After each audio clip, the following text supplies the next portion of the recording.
the book that we're working with is this one, and it's the second edition, and it's by Piero Ferrucci.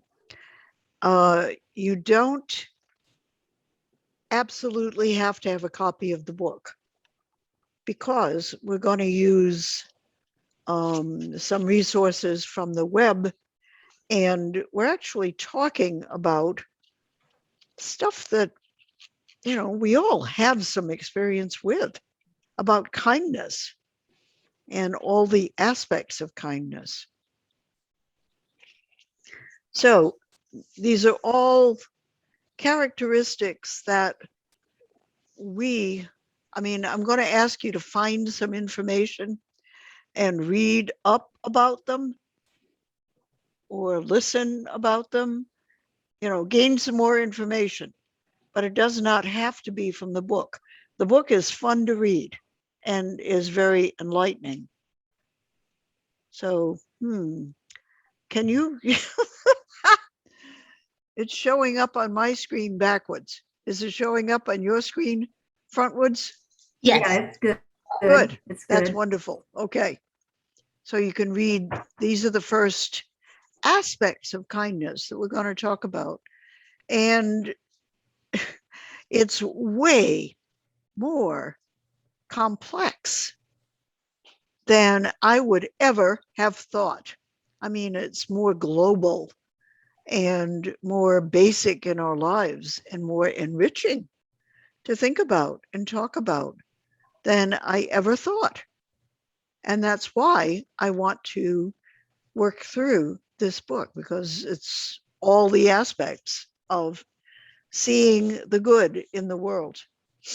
So the first two, if you read online in the calendar section, I put in there a description of what we are planning to work on today and what we'll do with it. So look there every week because that's what I intend to do. So today we're talking about honesty and harmlessness, or actually next week. Today I just want to talk about kindness and what it is.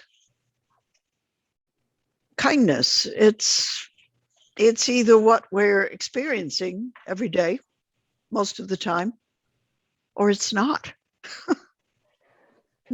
You know, in preparing for this, I have had two really interesting experiences. One of them is the chiropractor appointment I just came back from. She took a long time, and she was talking for a long time too, as she was treating my muscles and joints and, you know, doing what chiropractors do, talking about all of the evil that is going on in the world, much more than I was aware of. You know, like her perception of the world right now was that basically everything is horrible, everything is evil, everything is part of a conspiracy. And I mean, you know, she asked me, do I know about this one? Do I know about that one? Do I know about the other one? I don't. And it's very interesting because I've been studying the idea of dimensions of awareness. You know, we're all aware of what they call the third dimension, where we live in a three-dimensional physical world. And in this world, we see how everyone is different and how just about everything can go wrong, as Lisa just described with the play. And how many times we can feel in conflict with someone else, either someone in our lives or someone in our country, or, I mean, there's just all kinds of conflicts. And we're aware of um, the wars that continue every place. And what I became aware of this morning was, if you're paying attention mainly to that stuff, oh my gosh, it means that you're living in a really scary, nasty place. But we can choose to be aware of goodness and kindness and love, and the fact that all people, and actually all beings, have the same needs and the same consciousness, and that we're not competing with each other. We're all, one consciousness, one awareness. And that is um, it's a very peaceful and positive way of paying attention to the world. And in any kind of situation, whether it's regarding health or regarding what we're doing and what we're involved with, or, our relationships with people, we actually get to choose, how are we going to be in the world? And when we make the choice of being really practiced in kindness and positive awareness, we don't suffer nearly as much as we would if we were choosing to focus on all the bad things.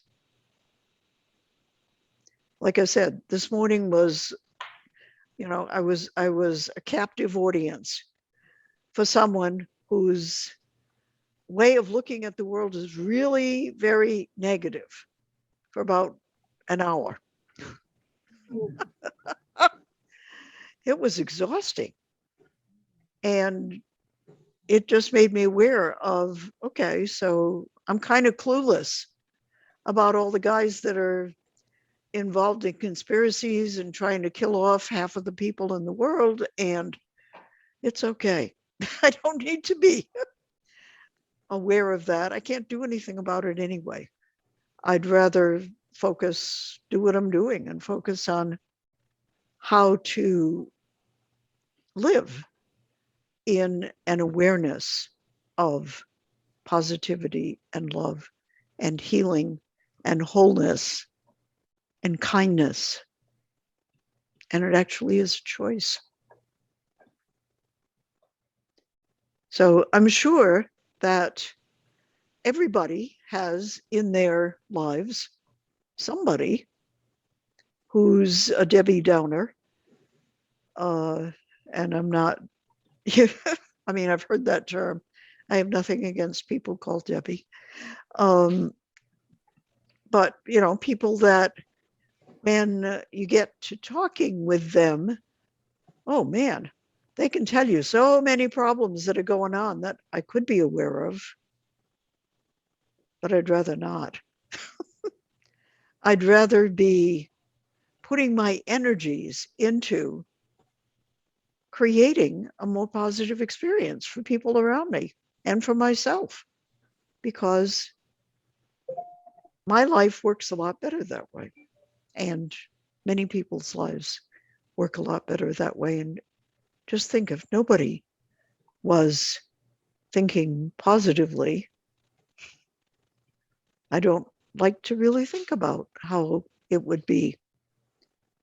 So it's really up to each of us, as you all know, how we're going to channel our awareness in each moment. And we get to make that choice moment by moment by moment. Comments, things you want to share? For that reason, I stopped watching the news some time ago. Yeah. I just don't watch it. Right. I don't care about the local news. I don't care about world news. I don't. I get some messages like, I might like news alerts. Yeah. And only if it's some information that I need, I'll open it. But if it's about anything else, and I actually got that from a friend of mine, and she would post on Facebook. I don't even do social media anymore. I came away from Facebook and Instagram and all of those because I found I internalize it, and I'm like, I don't need that. It's too much energy. Yeah. And it's enough for me controlling my own upset and anger, which I have problems, I tell people sometimes, as nice as I seem, I owe my new neighbor upstairs an apology. The way I reacted yesterday, she was moving in and I was sitting outside. I was inside relaxing because I had a headache. I wasn't feeling well. So I said, well, I'll go outside because I know they're moving. And she had a whole cooler of dirty water that she dumped and just came on my head and drenched me, my tablet. Oh my God. Yes. And she would just say, I screamed a lot of curse words. Yeah, that's understandable. Right. And she came down and apologized. And I really didn't want to hear it because now I have to bathe over. Now, I had physical therapy earlier and I did my hair, and which takes a lot of time and my hands up. And I had bathed. And that had already taken a lot of energy. And now in this filthy water. So now I have to do this all over again. And she's at the door with maintenance because I guess she didn't know who's downstairs. So she, and she's like, well, I could buy you dinner. I'm so sorry. I'm like, I don't want to hear it. I kind of slammed the door. Not now, not today. And then later, I'm like, I owe her an apology because I didn't have to get angry in that way when she came to apologize. Yeah, but it's understandable that you did, of course. Right. Yeah. But and it gives you a chance to learn more. It's a chance to transform. Right. Because that reset for you. Right, because that's why I didn't see her this morning. I've been kind of in and out. I had some business, but I really want to tell her I apologize for the way I reacted to her coming to apologize. Right. Yeah. I mean, the first reaction to the water, I'm not taking that. Don't apologize for that because that was totally. And I mean, right on my head, not to the side. Like, and I didn't know it was coming. I had grit in my mouth. And I don't know what this stuff is. Right. Yeah. Well, that was a shock, I'm sure. No, but I mean, even to know how dirty, when I saw how dirty the water was, I don't even know what's in my hair and in my mouth. Right. Yeah. But anyway. Yeah. But at least I caught myself later to know that even in those moments, you can correct it and show kindness. Yeah, exactly. And we always have that choice. But when you're in a moment like that of shock and you already had so much going on, it will be understandable even to her because she probably didn't even think about it before she threw the dirty water over the The edge of the No, she railing. didn't throw it over the edge. We have slits. She poured it on the slits. We don't have some. Who would dump water on a slit? No matter what. She doesn't know what's on my back, on my Right. patio. Why Right. would you? And that's what I screamed. This is a open floor. Other words, Right. I could see if it was over the side and it dumped Right. But she just dumped it in her with porch. slits this big between the And- planks. Right. Yep. I would say she was under a whole lot of stress at that point too, Yep. and didn't think, because we don't think when we're under stress like that. Right. Exactly. But Well, that's a wonderful example. you got a great way to reset that. Yeah, I And- am. Yeah. And I think that something good might come out of all that awfulness. Well, I'll get to meet a neighbor because she seemed nice. I mean, in Yeah. her apology, her voice sounded lovely when she was saying, I'm sorry, I'm sorry, I'm sorry. Yeah. Yeah. Even though I had 2 days with Yeah. before that with it's just I've had yesterday and the day before yesterday were 2 very stressful business that I even had to finish up today at the bank, and I really didn't want to hear another apology, Miss Foy. Yeah. Yeah. No, exactly. I can absolutely be with you there. Yeah. And I can also imagine how awful she probably felt when she realized what had happened. Yeah. You know, like, Yeah. oh my God, yeah. I would want to apologize abjectly too, because I Yeah. wouldn't certainly have wanted to throw dirty water on my neighbor. Good Lord. And not a bucket, a cooler. She said it was a cooler. I'm not talking bucket. Okay. Right. The big.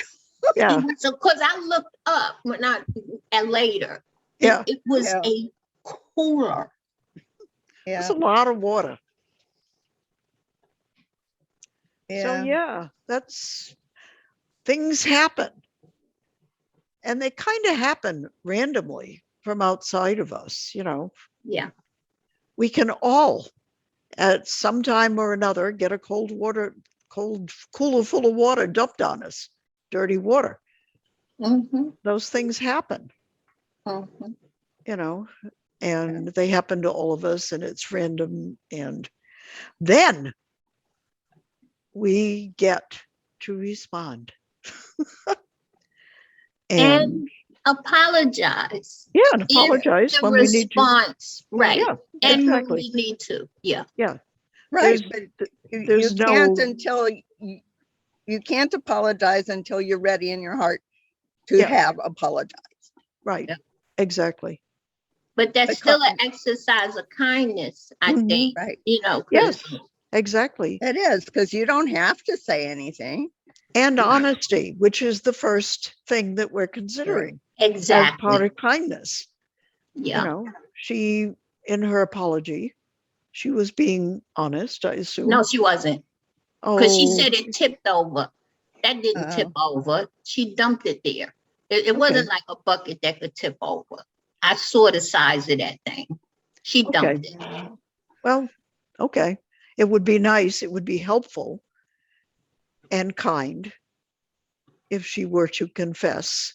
And a lot of our problems in being loving come from where 2 people aren't totally honest with each other about how they're feeling in the moment.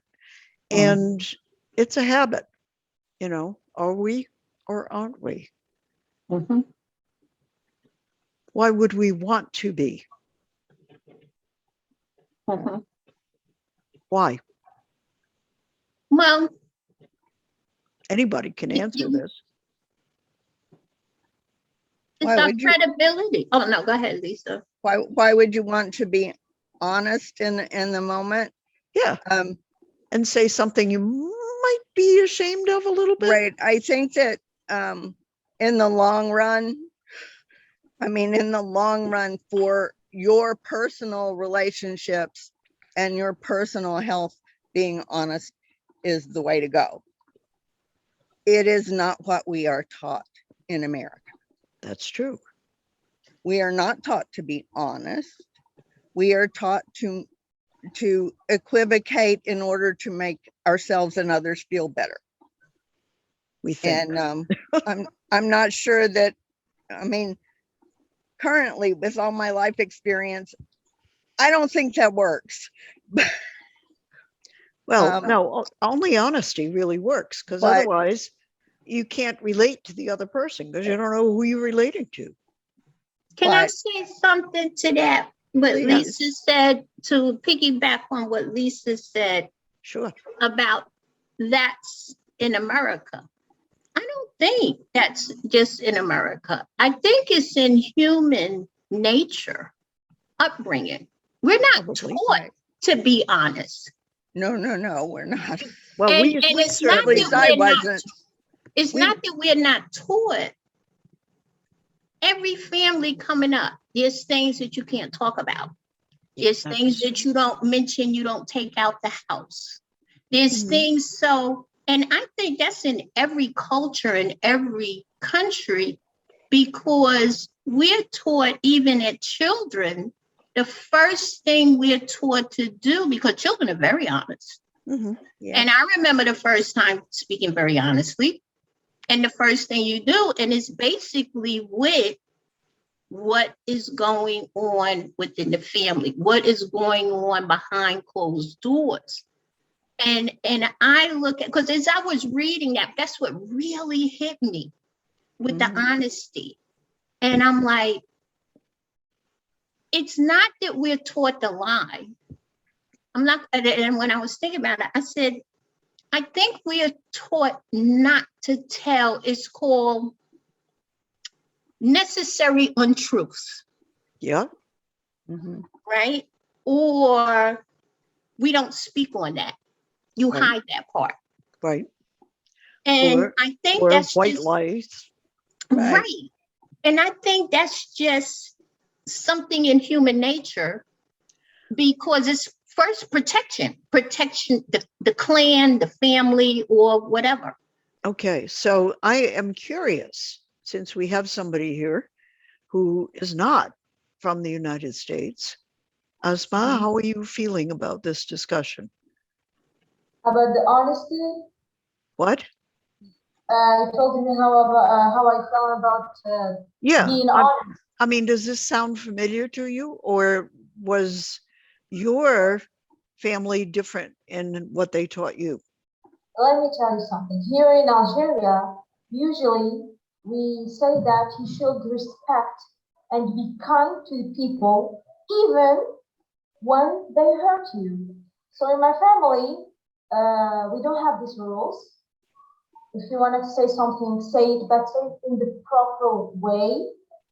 But me, when I was a kid, I was like so honest in very, very elegant way.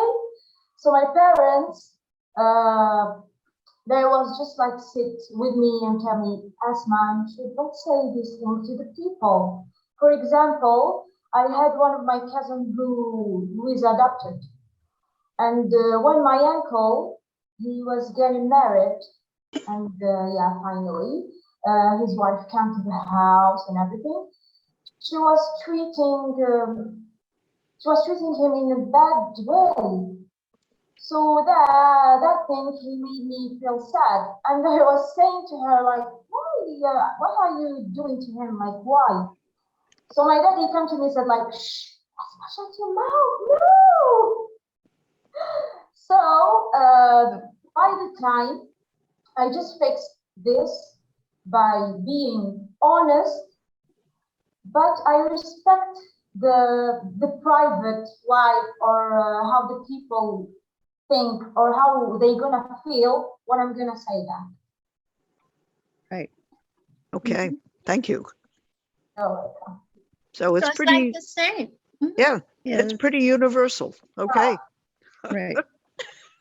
Yeah. I mean, we're certainly familiar with. And I was curious about, how much of it is different cultures and how much of it really is human nature. Right. Mhm. Yeah.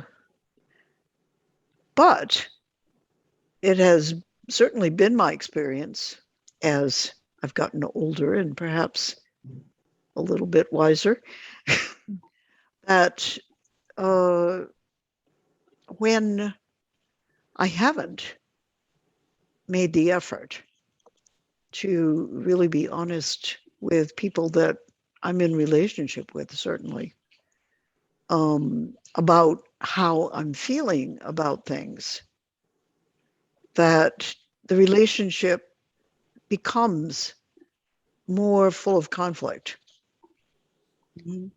because we're not really in relationship with the true person. We're creating a story. I think you can always be honest about your feelings. Hmm. Yeah, but sometimes, especially when we've been brought up, told as children, "Hey, you can't talk like that." Like, one of the lessons I learned was you can't be mad. We won't accept it. You're bad But if you you get can angry. say, I feel angry, you know? Well, yeah, but it took me decades to figure that out because I was very afraid of being angry. And, based on, I remember as a teenager deciding I wasn't going to be angry anymore because it was just too much trouble. And I succeeded in not feeling angry anymore. But you know what? I didn't feel anything because you can't just separate out one feeling. Right. Mhm. Yeah, no, I think that in a lot of the things that I have read about depression, which I have suffered from since a teenager, um, depression in part is a deep sadness caused by anger turned inward because you couldn't express it. Right. Exactly. Mhm. Yeah. So, um, Yeah. I It's, operate in functional depression uh-huh. because I was raised, you don't hurt, you don't show pain, you don't ask yep, for help. You carry everything on your own, no matter how heavy, no matter how bad the toil, and you go on and you don't complain. You don't, and if you did complain, nothing was done. And so I operate and because I didn't believe I was depressed. It took me a long time. Mhm. And my therapist said, you're functional. You function in depression. I've functioned in depression my whole life. Yeah, I right, did for decades. yep, I And still do. and every once in a while I'd get a little bit less depressed and think, oh, gee, I've been depressed. yeah, I'm not depressed now, but it's because I have learned and made the effort, and it took an effort to finally feel what I was feeling and be aware of it, be able to say it. It took me a couple of years of working on that. First, it was really weird. First, I'd think, gee, a month ago when that happened, I was angry. Huh. And then the time got very slowly shorter. And when it was incredibly frustrating was I'd realize the next day that I had gotten mad the day before. Wow. That took forever to, yep, Mhm. but it was worth doing because then I was able to feel happy and yeah, mad and Yeah. sometimes sad, but it's okay. You know, feeling was not what I had decided in my great wisdom as a teenager, the horrible stuff that I thought it was. I'm Yeah. just now mentioning I hurt, I cry, I'm not strong, I need help. Even though Rosemary's been trying to get me to see that since I've known her, and to express it and to say it and to ask for it, and to take space for myself, and to express it with people and have tears in front of people and with people. And I have never felt less anxious in my life.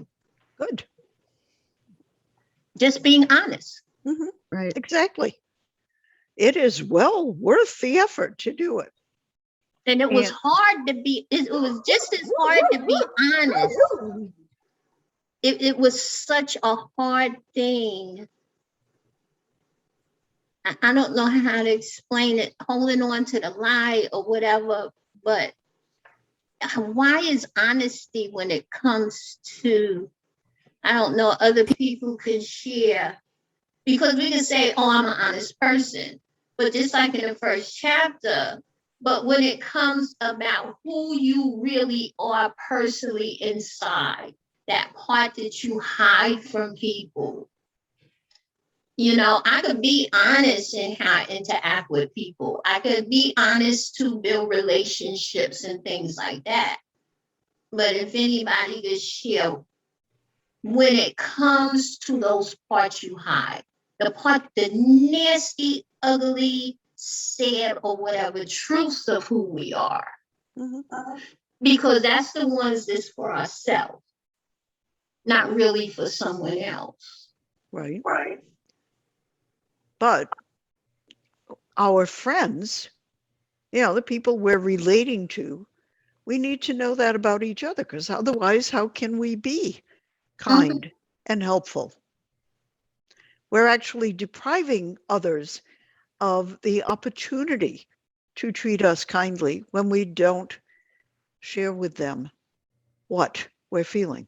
But I think sometimes we don't want people to know that part of us. That's It right. could be something that you've done. You don't want people to think of you negatively. But every time that we make that decision, we're creating a problem for ourselves. We're creating, To hold it in. yeah, if you go back to the anatomy of peace, that is the decision that creates a heart at war, Mhm. where we're no longer seeing other people as they truly are, because we're not being ourselves who we truly are. And the only way we can have a heart at peace and actually know ourselves and others, you know, as learners, as, you know, people that aren't perfect, is we need to accept, okay, I don't know how to do that very well. Gee, I am really sorry that I don't, and that I didn't, and that, you know, where I didn't understand what you needed, I'm sorry about that. But it gets a lot better when I understand what I need and I'm willing to say it. That's the core attitude, the core awareness that we need to practice. Mhm. And In the it's a practice. in the book, which I'm got on my iPad at the moment, it says to be honest also means to recognize a problem rather than to pretend there is none. Yeah. That is the thing that I was taught, carefully, specifically taught. If I had a problem, I was not to share that with anyone, Right. because that was weak, that was spreading our business to other people who had no business knowing our business. Um, I mean, I mean, to the point that I didn't go and see a psychiatrist until about a year and a half ago. In my entire life, knowing I had been depressed since I was 15, it took that long before I could get past my mother's "don't tell your business to other people." Mhm. Yeah. And I that is what it is. You know, it's like, okay, it takes what it takes. So, yeah, I mean, and the difference is enormous. Mhm. Exactly. It's I just know like, my family has healed because when I came here and I was going through so much and I realized I needed to go back and heal childhood traumas. Mhm. That our family even turned, you didn't even talk about what went on in the family. We didn't talk about what we each experienced as sisters and brother. Right. It made a big discourse in the family. And even my therapist, I worked with her for almost 2 years with practicing because I was afraid to even speak the truth. I'm like, we need to speak the truth, even with ourselves. Yeah, we do. Now the family is so much closer that everybody can finally express what they went through and Mhm. their truths and what they turned their back to and what we hid. Right. But it healed. We healed Yeah. and came together closer. Right. Exactly. And that's what humans do when we're being honest. Honest. And because I couldn't take the dishonesty almost sent me into a nervous breakdown because I couldn't hold on to it anymore. Mhm. That happens. Mm-hmm. So, honesty, it's a challenge because we all are capable of feeling ashamed. Mm-hmm. And that's another trait, characteristic that all humans share. But we all think, well, I'm the only one. So therefore, if I'm feeling shame, that's going to be real news to the other person. No, they feel it too. But we have this illusion about being isolated. That's one of the appearances of the physical dimension, that we're alone, that we're different, that we're not connected, that we won't understand, that other people won't understand what we're feeling. Hey, we all feel the same because we are the same mind, the same heart, the same consciousness. That's the discovery of honesty, is discovering, hey, you don't have any secrets. And we can all help simply by witnessing, by being aware that, hey, this situation is making you feel whatever it's making you feel. I have a question, Rosemary. Mhm. Um, because I know the people who aren't, and not to take away, but in unity principles.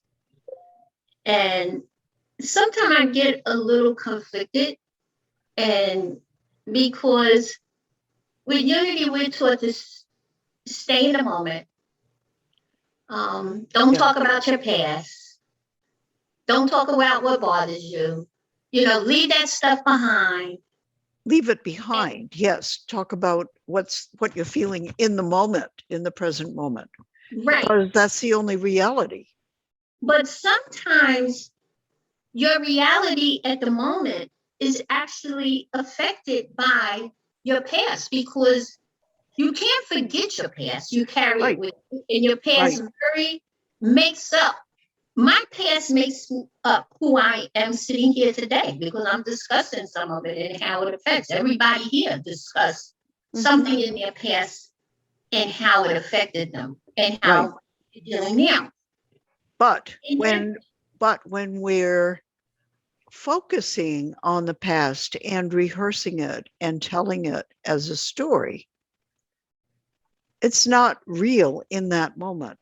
And so what we're doing is we're focusing on something that seems real in the physical dimension, but in spirituality, in truth, the only thing that's real is what's going on in your mind, in your heart, in our combined mind heart in this moment. Because whatever's in the future, we're making it up. And whatever's in the past, it's a wonderful experiment. And I'm recommending it to you. Mhm.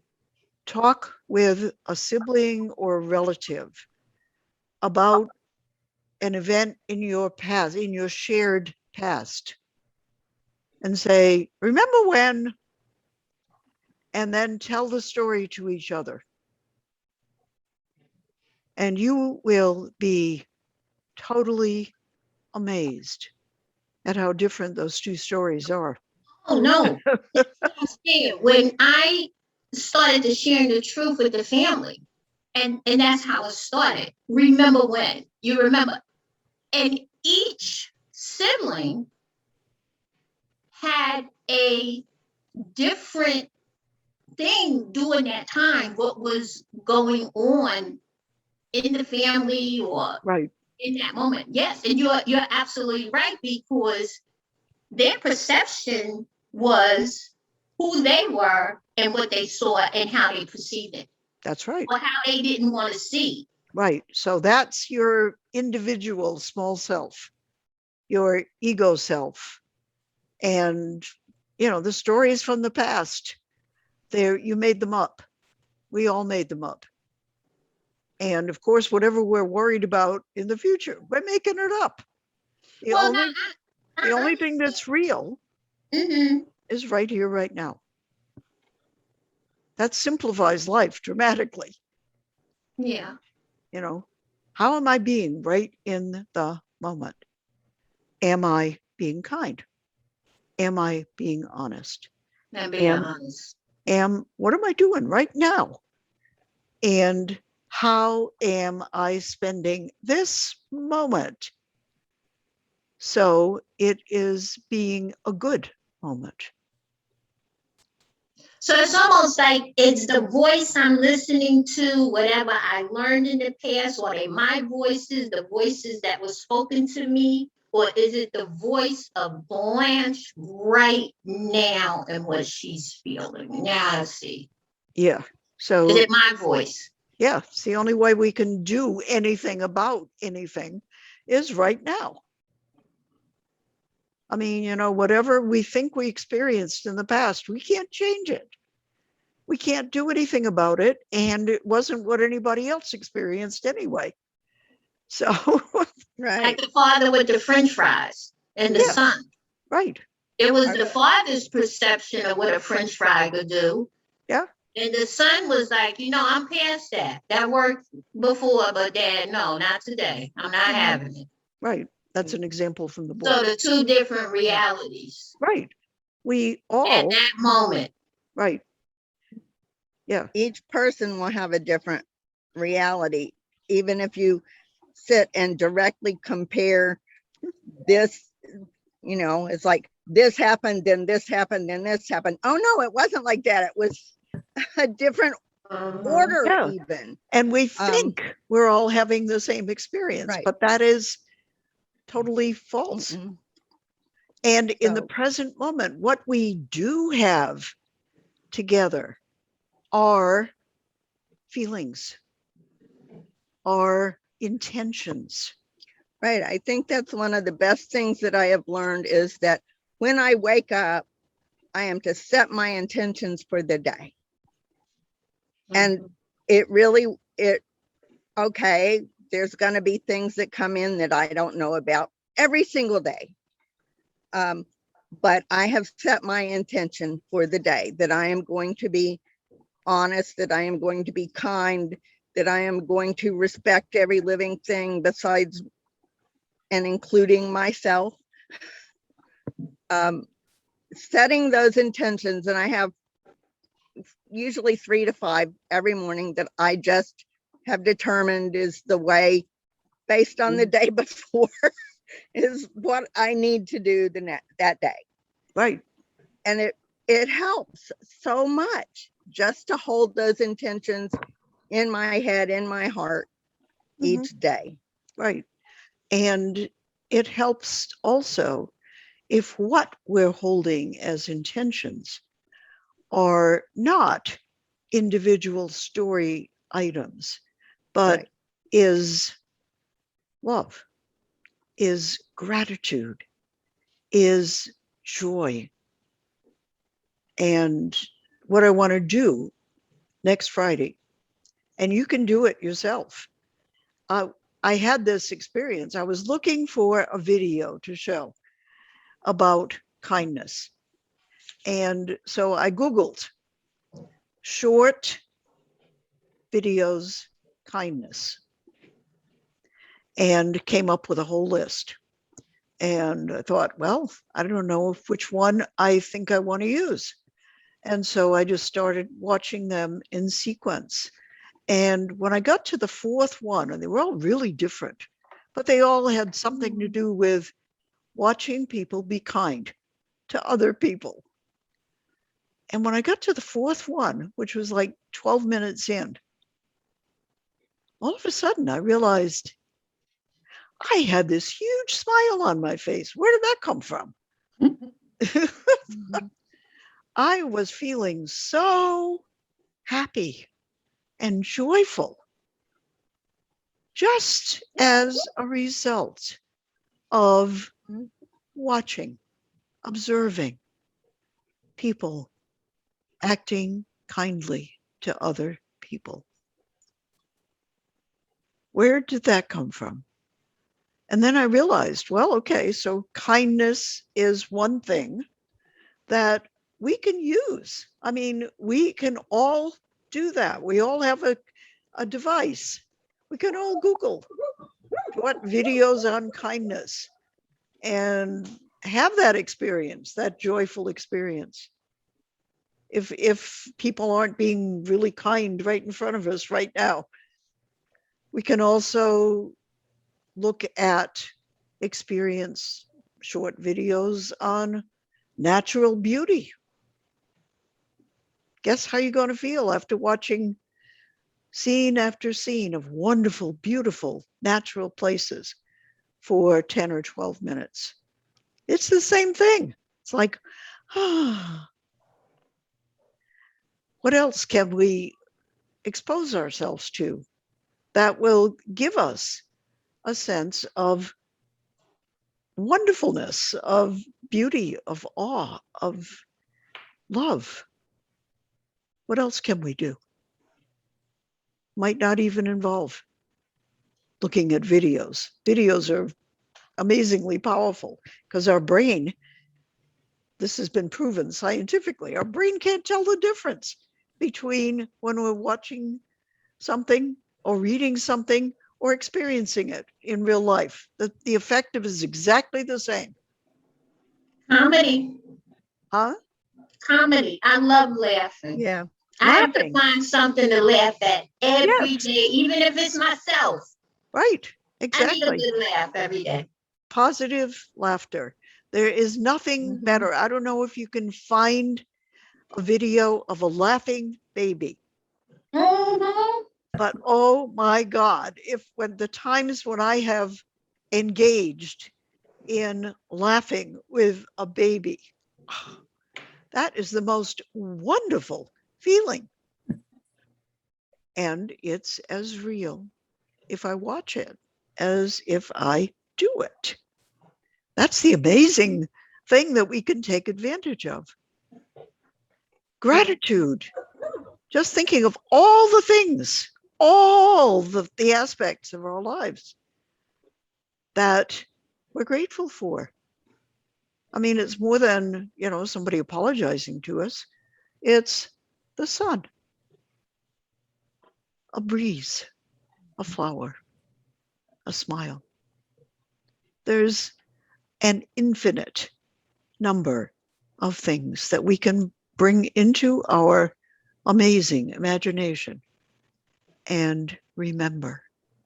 And it brings happiness. It brings us joy. And it's real.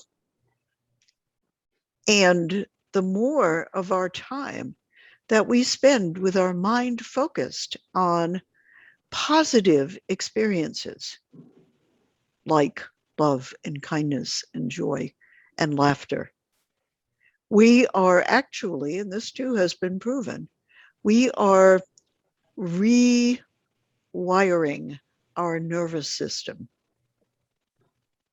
to be more joyful, to appreciate happiness more than, and to respond to happiness more than to offense. So, we get to a point where we know that, hey, being in an awareness of love, let's call it that, it's, makes us realize that it's not worth spending time processing what could possibly be offensive. It just isn't worth it to us. And okay, so I felt amazed today when I was in this conversation where the person was trying to brainwash me into just being aware of bad things going on. But when I left, I thought, I like the choice I've made. Happiness and joy are just as real and a lot more powerfully good than nastiness and schemes to kill people. Right. I read the Daily Word, Unity's Daily Word. I've read it mostly every day for the last 30 years. My mom gave me a subscription, and then every year I've renewed my subscription.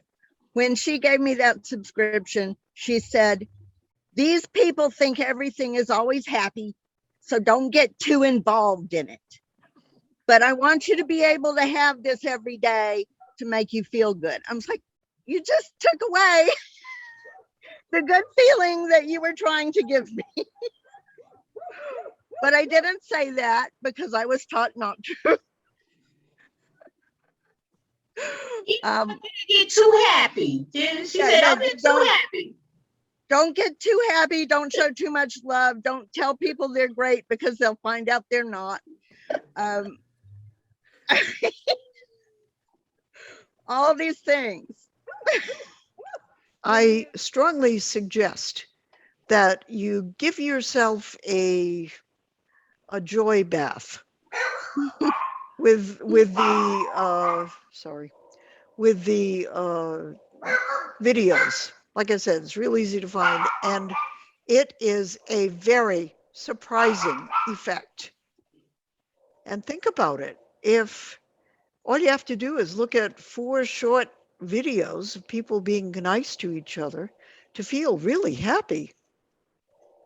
Think what looking at the news or other negative stuff or listening to negative stuff is doing to your brain and your being on the other side. Is it worth it? It's just an interesting awareness to realize that, hey, the effects are real and I can choose. Did you want us to journal? Are we journaling from this one, from what you have in the email? Okay, so if you look at, I'm going to look at it myself because I sent it last week. So I don't actually remember what I said, You but want I me to think, read it? yeah. You want me to read it? I have it up. Homework each week reflect on both of the practices that week's lessons focus on. For each, write at least a page of journal reflections. What do you want to learn, study, and try out, and becoming more aware of practicing each behavior awareness? Okay, there it is. So I guess we're journaling. Okay. Okay. So today we did talk about honesty. So let's work with harmlessness, which is a very interesting concept, and warmth for next week. Okay. Okay. And, you know, if you have the book, it's a good book. You'll enjoy reading it. If you don't have the book, find something online that will, reflect on those characteristics. I bet if you search in TED Talks, you'll find something on harmlessness and probably something on warmth too. And that's short, 10, 15 minutes. And usually it's stuff worth listening to give you, a new perspective on the subject, a new way to reflect, because this is a learning process for all of us. We're all learning more about ways to be kind. And oh my God, there's just as many ways to be kind as there are to be grateful. Okay. This was great. Thank you. Thank you, Rosemary. Thank you, Rosemary, so much. Thank you And so I much, hope, guys. It was a Asma, pleasure. I hope that you come back. See everybody next week. And we'll look forward to your thoughts next week, as well as everybody else's. All right. Bye-bye. Okay. Goodbye. Have a good nice week. day. Bye-bye. Have a great week. Mhm.